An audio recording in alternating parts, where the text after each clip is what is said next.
UP को bumper निवेश मिला है। मुंबई की इस निवेश यात्रा से करीब 5 लाख करोड़ का निवेश प्रस्ताव मिला है।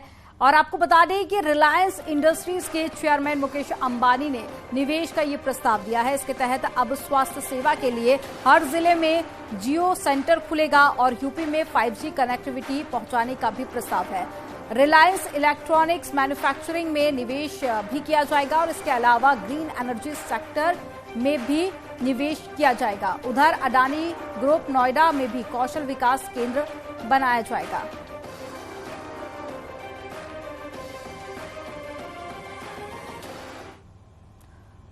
रिलायंस और जियो उत्तर प्रदेश में बड़ा निवेश करेगा। आपको वो सेक्टर भी बताते हैं जहां निवेश किया जाएगा। हेल्थ सेक्टर में बड़ा निवेश का प्रस्ताव दिया गया है। निवेश का प्रस्ताव उत्तर प्रदेश के हर जिले में खुलेगा और जियो सेंटर पूरे उत्तर प्रदेश में 5G कनेक्टिविटी, इलेक्ट्रॉनिक्स मैन्युफैक्चरिंग में निवेश का प्रस्ताव दिया गया। ग्रीन एनर्जी सेक्टर में भी निवेश का प्रस्ताव है और कानपुर में कोकिलाबेन धीरूभाई अंबानी अस्पताल भी खोला जाएगा।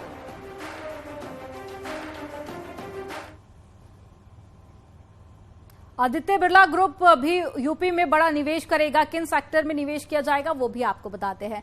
आदित्य बिरला ग्रुप नोएडा में कन्वेंशन सेंटर बनाएगा। फूड प्रोसेसिंग क्षेत्र में निवेश करेगा। बिरला ग्रुप और data centre, solar energy sector में भी निवेश किया जाएगा।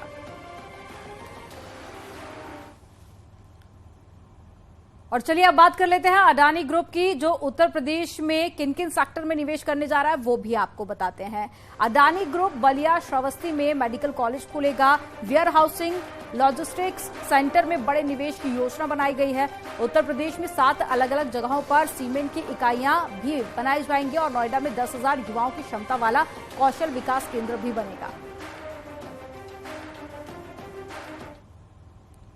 मुख्यमंत्री योगी मुंबई में फिल्म कलाकारों से भी मुलाकात करने पहुंचे। सीएम योगी ने यूपी में फिल्म सिटी के विकास को लेकर बॉलीवुड की जानी मानी हस्तियों से मुलाकात की और फिल्म सिटी को लेकर उनसे चर्चा की।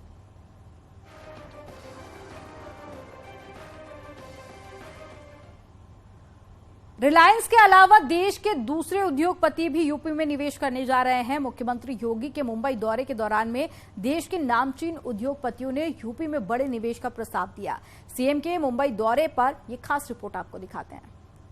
ब्रिटेन ने 200 वर्षों तक भारत में शासन किया था।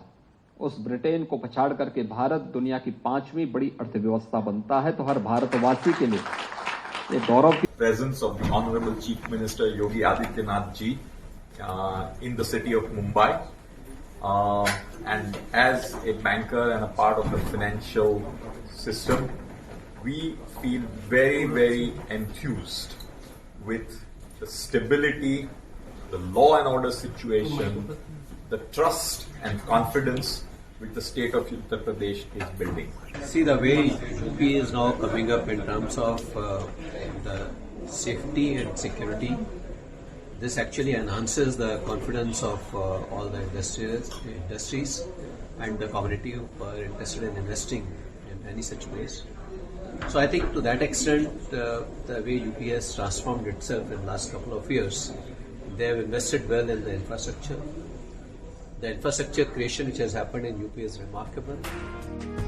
वहीं इस मुलाकात के बाद सीएम योगी ने अपने संबोधन में उत्तर प्रदेश में सुधरी कानून व्यवस्था को लेकर कहा कि यूपी में पहले शाम होने के बाद बेटियां डर से बाहर नहीं निकलती थी।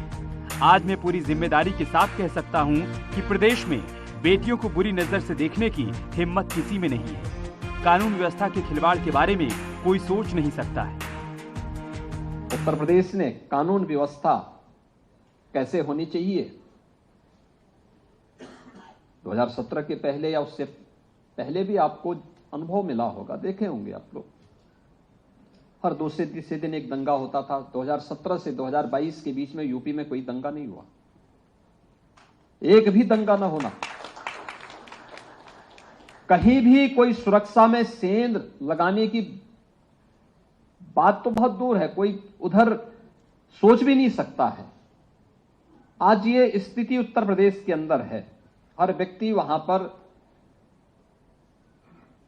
पूरी निश्चिंतता के साथ निवेश कर सकता। बेहतर कानून व्यवस्था की स्थिति। सीएम योगी ने भूमाफियाओं पर सख्ती की बात करते हुए कहा कि बुलडोजर भी अमन और विकास का प्रतीक बन सकता है अगर उसका इस्तेमाल कानून व्यवस्था का राज स्थापित करने के लिए किया जाए, और इसका प्रमाण आपके सामने है। यूपी में आज भूमाफिया पानी मांगते फिर रहे हैं।